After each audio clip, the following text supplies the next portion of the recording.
So you may often hear in the news things like critical infrastructure security or SCADA security or ICS security. I get asked a lot, what does that actually mean? So we do deal with some critical infrastructure providers today and provide them security services from an architecture and monitoring perspective. Critical infrastructure is really any infrastructure that is vital to either the economic welfare of the country or the public safety of the country. Things like that that could have massive either financial or systemic impacts across a broad range of different types of systems. So if you think about like the New York Stock Exchange would be considered critical infrastructure. The air traffic control system within the FAA, critical infrastructure. There's many different types of critical infrastructure that could be impacted by a security breach. Things like power plants or water treatment facilities are very commonly in the news for attacks or proof of concept type attacks that could seriously jeopardize people's public safety.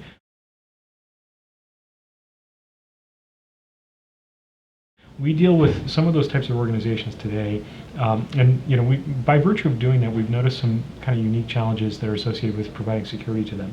Those networks typically were architected more so with the perspective of a closed environment that's intended to be kind of machine language, machine communication from one device to another device. And now the paradigm is shifting a little bit where there's a lot more internet connectivity for those devices. There's a lot more ability for an individual or an administrator to interact directly with the device. And that brings a lot of positives in terms of interoperability and in terms of customization and things like that. But there's also some negatives that have to be taken into account and kind of managed around. First and foremost being that internet access can be used against you. Obviously, any sort of device that's connected to the internet, there's risk that's born with that. The problem being that ICS and SCADA systems, that risk was never really thought of initially when these devices were constructed.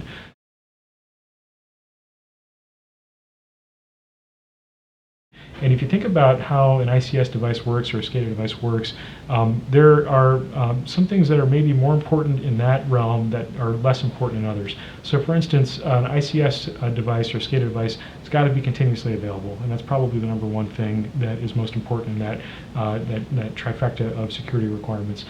Second being integrity. If an attacker can affect how maybe a sensor device in a nuclear power plant is reading temperature of the core and can adjust that and change the integrity of that data, they could potentially cause a nuclear meltdown. I'm not saying that that's something that could happen today, but there's at least the potential exists for something like that if that information were to be compromised. So those sorts of things really have to be considered when you're thinking about security for an organization like that, for a network like that. Things like network segmentation are absolutely critical for an ICS or a SCADA environment. What do I mean by that?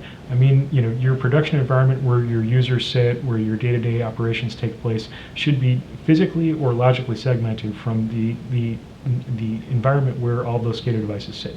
What that's going to do is allow some choke point monitoring so that traffic between those two segments is very closely scrutinized, so that you can very granularly detect when some inappropriate communications is happening between something on the production or the internet facing side and the back end where all of that ICS stuff is actually happening.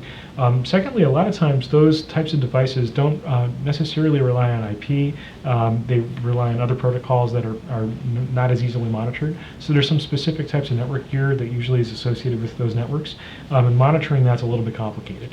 You can do that. It's possible to do it. There are some ways to go about doing it, but it's not as simple as dropping a SIM in there and collecting logs and going from there. There's some additional correlation, additional aggregation that's got to happen in order to actually make sense of that, and that's something that you typically can't do out of the box with your do-it-yourself type of SIM solution. Since security was not really one of the initial requirements for those sorts of environments, things like security awareness training for the SCADA or ICS operators is not really done. It's certainly not done as exhaustively or as frequently as it should be done.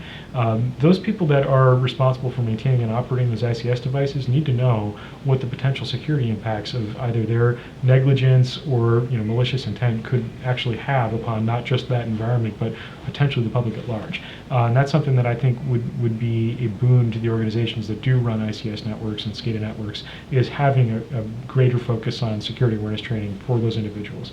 But I think really the keys to me are security architecture and employing some sort of continuous monitoring solution over those devices, so that you can detect very quickly when that inappropriate traffic is actually taking place, and hopefully shut it down via some preventative mechanisms.